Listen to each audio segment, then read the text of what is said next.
Okay, we're ready to go, Tom.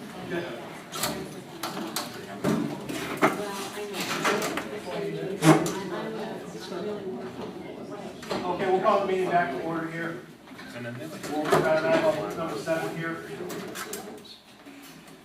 So we've had time here to talk about, to think about,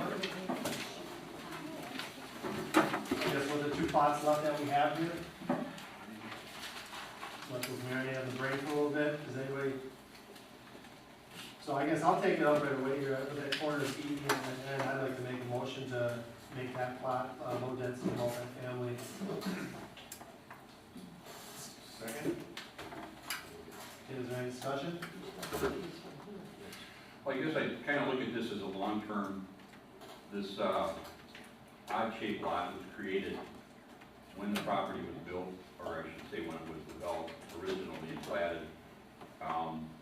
If I'm not mistaken, Malinsky did put a considerable amount of money in the reconstruction of County Highway EE with the intersection of County Highway N to accommodate the entranceway into Fairview subdivision. The road that was there previously was very sharp curve. And as such, so I think the developer of the property has put their effort into it, knowing that they were going to put something there. Their first proposal many years ago was for some type of apartments, and they were similar, as I recall, they were similar to the ones that they built over near River Park Estates. Now, they didn't follow through for whatever reasons in those days. Who knows why they didn't follow through, their market considerations and whatever. So it's something that we, and I say we as the village, understood that would always be developed as apartments. And I guess I would just say that to keep changing the scale for Malinsky, I feel is basically unfair. Every time we turn around, we're asking them to change, to do something different. We want them to develop a piece of property there that is something that's going to be long-term, it's going to be substantial and valuable long-term, and something that's going to add to the area. The idea of having apartments on the opposite side of the street, so it's not even directly associated with the subdivision. It's not directly associated with anything to the west, and it also doesn't directly affect anything to the south. To the east, you have the green space area there related to the detention ponds, and you also have the wide roadway of E, which was designed specifically to for safety related to the E intersection and the high school. We cannot control, I know, speaking with Darlene just briefly, we have tried over the years to reduce the speed limit on E, and it has been less than successful. But I would like to also advise everybody, to remind everybody, not necessarily advise, but we cannot control, the village cannot control the traffic that comes down E. We can't. Those are all related to the town of Quantico. Whatever they develop, the more subdivisions that they develop, we really can't, we really have no control over that. So I'm just saying, just reminding everybody that there are some things that the village can control and there are some things we cannot control. The size of the development is considerably less than what it was. And I think Tim can verify that. And so I'm not in favor of it, but that's just a point of discussion. The speed limit can't be changed because the county can change that? That stretch of road is the county highway, so it's county jurisdiction changes. Darlene probably has more influence. That's what I was saying, that the speed studies I'm trying to resuscitate and see what we do. Okay, is there any more discussion? The only thing that I would reiterate is that this is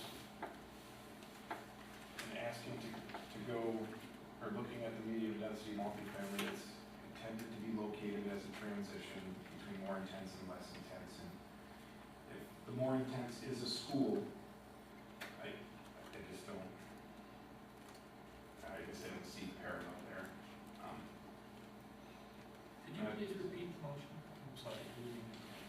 plot of land that, that we're discussing is gonna be low density multifamily, And would that be reducing it to 5, or that? 5 units an acre, 5 dwelling units an acre. I see. From the proposed town. I comment, I personally do not have a problem with that little wedge being allowed to be medium density multifamily. I think you've got that hill that climbs behind it. And I believe that's gonna, in my opinion, that is gonna hide some of the size of the building if the people are worried about that. As far as roof lines going up that hill, I believe it's gonna make that building, if it's, because it's 2-story, correct? That's all that's allowed, 2-story, medium density? Yes. Okay. Church. You got the church behind it. I personally, I'm just, my personal opinion, I don't have a problem with that sitting there. You've got the People's high school, backyard's right there. pardon me? People's backyards from the subdivision is right there. So even though it's gonna hide from the hill, it's not gonna hide from the 4 families that have houses built right across the street from it. 5, 6, whatever it is. So are those houses you're talking about, are they in the green area? No, they're Across not. the street. Right here. They're right across the street from where this is proposed. So every time they go out to their backyard, they're going to look at that. 26 unit apartment building. Missouri. Okay, gotcha. Thank you. Yes. It's across the street. Is there any more discussion on that? I think the biggest consideration that we've talked about has been traffic. And I interact with the horrible traffic at the high school because my grandson's a student at the high school. So I agree that there's a lot of traffic out there. Although if you live in Chicago, of course, our traffic's nothing. But really the difference between 5 units per acre and 10 units per acre for this apartment building, to me, it's going to be an apartment building. And the question is it 5 or is it 10? Which is a difference of less than 15 drivers. Really, because in the morning there's 200 cars a minute that go through the high school. So I don't think it makes that much difference. That's my opinion. And again, taking it back to what's been already promised to Walensky,